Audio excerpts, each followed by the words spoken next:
सर्वेषां कृते नमो नमः। संस्कृत विषय में आजकल हम व्याकरण विषय पढ़ रहे हैं, जिसमें कल की कक्षा में हमने शब्द रूप पढ़े थे, क्योंकि जब वाच्य परिवर्तन हम कर रहे थे वहाँ पे मैंने आपको धातु रूप दिखाए थे, आत्मनेपद धातु रूप।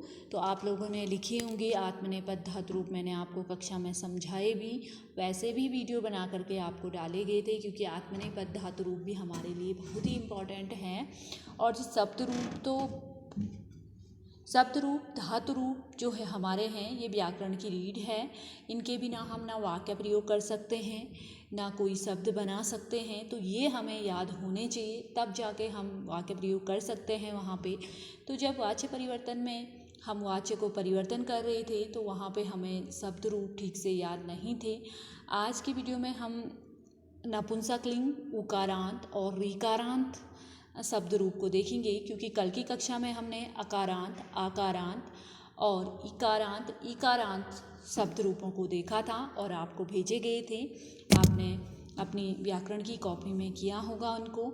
आज देखते हैं नपुंसकलिंग शब्द रूप। ये अकारांत नपुंसकलिंग है। षष्ठ कक्षा से हम शब्द रूप धातु रूपों को पढ़ते हुए आते हैं। तो जो नपुंसकलिंग है वो द्वितीय विभक्ति तक नपुंसकलिंग के भांति चलेगा, और तृतीय विभक्ति से यहाँ पे जिस प्रकार से पुल्लिंग के शब्द रूप चलते हैं, उसी प्रकार से यह शब्द रूप भी चलते हैं। ठीक है, जैसे पुस्तक शब्द है, पुस्तक शब्द में हम विभक्ति है प्रथमा।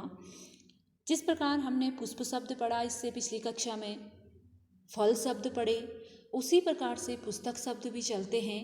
पुस्तक शब्द भी फल शब्द के भांति, पुष्प शब्द के भांति, मित्र शब्द के भांति, उसी भांति हमारे चलते। जितने भी हमारे नपुंसकलिंग में आएंगे, एक शब्द रूप अगर हमने याद कर लिया तो हम अन्य शब्द रूप भी इसी के अनुसार बना सकते हैं। सबसे पहले मैं आपको अभी पुस्तक, क्योंकि पुस्तक से भी कभी कभी कुछ वाक्य प्रयोग करने आ जाते हैं, इसलिए मैं आपको पुस्तक शब्द करा रही हूँ ताकि हमारे काम में आ सके। ठीक है, तो पुस्तक शब्द के रूप जो चलते हैं, फल शब्द के भांति, पुष्प शब्द के भांति, पुस्तकम पुस्तके पुस्तकानि। पुष्प शब्द लोगे तो पुष्पम पुष्पे पुष्पाणि, एक जैसे। फलम फले फलानि, ठीक है। मित्रम मित्रे मित्राणि, ठीक है। वैसे ही द्वितीय विभक्ति फिर वही चलता है यहाँ, पुस्तकम पुस्तके पुस्तकानि, फलम फले फलानि, पुष्पम पुष्पे पुष्पाणि, इसी के भांति। तृतीय विभक्ति से जो परिवर्तन होता है, जिस प्रकार से पुल्लिंग हमारा चलता है, उसी प्रकार से नपुंसकलिंग भी तृतीय विभक्ति से सेम ही चलता है। ठीक है, कहाँ तक? सप्तमी तक। बालक के हम ले लें, राम के ले लें, उसी के अनुसार हमारे पुस्तक की तृतीय विभक्ति भी चलेगी। यहाँ पुस्तकेन, वहाँ बालकेन, रामेण, ठीक है। यहाँ पुस्तकाभ्याम, वहाँ बालकाभ्याम, यहाँ पुस्तकै, वहाँ बालकै, रामै, ठीक है। और जिस प्रकार से हमारे पुल्लिंग चलेंगे, उसी प्रकार से हमारी तृतीय विभक्ति से भी शब्द रूप चलते हैं। चतुर्थी पुस्तकाय, पुस्तकाभ्याम, पुस्तकेभ्य, यही नपुंसकलिंग में।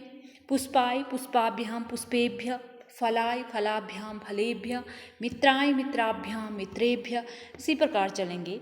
फिर है पंचमी विभक्ति, पुस्तकात, पुस्तकाभ्याम, पुस्तकाभ्याम, पुस्तकेभ्य, यहाँ चलेगा।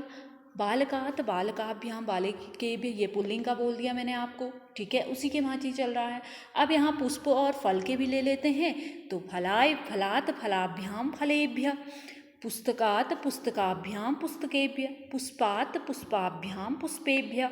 षष्ठी विभक्ति, पुस्तकस्य, पुस्तकयोः, पुस्तकानां, यहाँ पुष्पात, पुष्पस्य, पुष्पयोः, पुष्पाणां, फलस्य, फलयोः, फलानां, सेम चलते हैं नपुंसकलिंग में। सप्तमी, पुस्तके, पुस्तकयोः, पुस्तकेषु, यहाँ पुष्पे, पुष्पयोः, पुष्पेषु। संबोधन, हे पुस्तक, हे पुस्तके, हे पुस्तकानि, यहाँ चलेगा हे पुष्प, हे पुष्पे, हे पुष्पाणि। ये थे हमारे नपुंसकलिंग। अगला हम पढ़ेंगे इसमें उकारांत, गुरु शब्द, ठीक है। कभी कभी गुरु के बारे में भी हमें वाक्य आ जाते हैं। तो गुरु शब्द हमारे किसके भांति चलते हैं? उकारांत में। जैसे भानु शब्द चलते हैं, वैसे ही हमारे क्या चलते हैं? गुरु शब्द भी चलते हैं। भानु शब्द के अनुसार ही गुरु भी चलेंगे। भानु मैंने आपको इससे पूर्व कक्षा में भी लिखाया है। ठीक है। तो गुरु शब्द में गुरु की जो प्रथमा विभक्ति एक वचन चलेगा, गुरु गुरु गुरु, गुरु गुरु गुरुवः। यहाँ भानु भानु भानवः चलता है, भानु अर्थात सूर्य, ठीक है। गुरु के भांति ही ये है हमारा उकारांत। उकारांत अर्थात जिन शब्दों के अंत में उ आता है उसे हम क्या कहते हैं, उकारांत कहते हैं। प्रथमा विभक्ति गुरु गुरु गुरुवः, द्वितीय विभक्ति गुरुम गुरु गुरून्, तृतीय विभक्ति गुरुणा गुरुभ्याम गुरुभिः, चतुर्थी विभक्ति गुरुवे गुरुभ्याम गुरुभ्यः, पंचमी विभक्ति गुरो गुरुभ्याम गुरुभ्यः, षष्ठी विभक्ति गुरो गुरुवो गुरूणां, सप्तमी विभक्ति गुरो गुरुवो गुरुषु। संबोधन हे गुरु हे गुरु हे गुरुवः। वैसे ही भानु इसी के अनुसार भानु बनाएंगे, भानु भानु भानवः, भानुम भानु भानून, भानुना यहाँ पे गुरुणा हो गया तो यहाँ भानुना, भानुभ्याम भानुभिः, भानवे भानुभ्याम भानुभ्यः। पंचमी गुरो है तो यहाँ भानो भानुभ्याम भानुभ्यः। षष्ठी गुरो है तो यहाँ भानो भानुवो भानूनाम, ठीक है। सप्तमी विभक्ति भानो भानुवो भानुषु, यहाँ गुरो गुरुवो गुरुषु। हे गुरो हे गुरु हे गुरुवा, हे भानो हे भानु हे भानवः, इसी प्रकार चलेंगे, ठीक है। तो ये हमारा उकारांत है। उकारांत इसी के भांति अन्य उकारांत हमसे पूछा जा, शिशु है, साधु है, साधु भी इसी के अनुसार, साधु साधु साधवः, साधुं साधु साधून्, साधुना साधुभ्याम साधुभिः, साधुवे साधुभ्याम साधुभ्यः, साधो साधुभ्याम साधुभ्यः, साधो साधुवो साधूनां, साधो साधुवो साधुषु। हे साधो हे साधु हे साधवः, इसी के बाद, ठीक है। तो हमारा ये उकारांत है।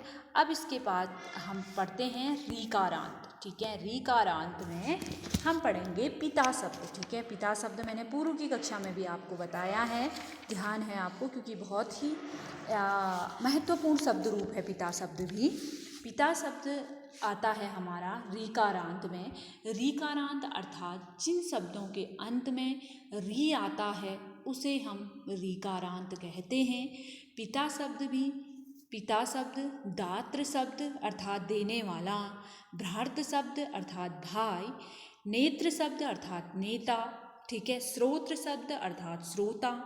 तो ये सारे हमारे किसके अनुसार चलते हैं, रीकारांत पितृ के अनुसार ही चलते हैं। पिता शब्द हमारे इस प्रकार चलते हैं, पिता पितरोः पितरः, पितरम पितरो पितृन्, पित्रा पितृभ्याम पितृभिः, पित्रे पितृभ्याम पितृभ्यः, पितु पितृभ्याम पितृभ्यः, पितु पित्रो पितॄणां, पितरि पित्रो पितृषु।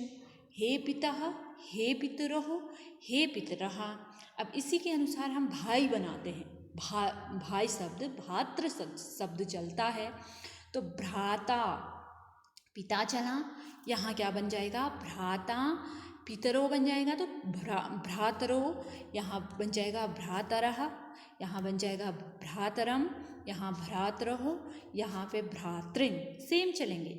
यहाँ पित्रा है तो यहाँ भ्रात्रा, भ्रातृभ्याम भ्रातृभिः, यहाँ पे भ्रात्रे भ्रातृभ्याम भ्रातृभ्य, भ्रातुः भ्रातृभ्याम भ्रातृभ्य, भ्रातुः भ्रात्रो भ्रातॄणां, भ्रातृ भ्रात्रो भ्रातृषु। हे भ्रातः हे भ्रात्रो हे भ्रातरः, इस प्रकार से चलेंगे पिता शब्द के ही अनुसार। तो दसम कक्षा आज हम नपुंसकलिंग, उकारांत और रीकारांत शब्द रूप को अपनी कॉपी में भी करेंगे और याद भी करेंगे। तो अगले दिन मैं आपको सर्वनाम शब्द रूप पढ़ाऊंगी कल की वीडियो में, तो आप उसको भी देखेंगे और कॉपी में भी करेंगे। आज के लिए इतना ही। अस्तु, नमो नमः, धन्यवाद।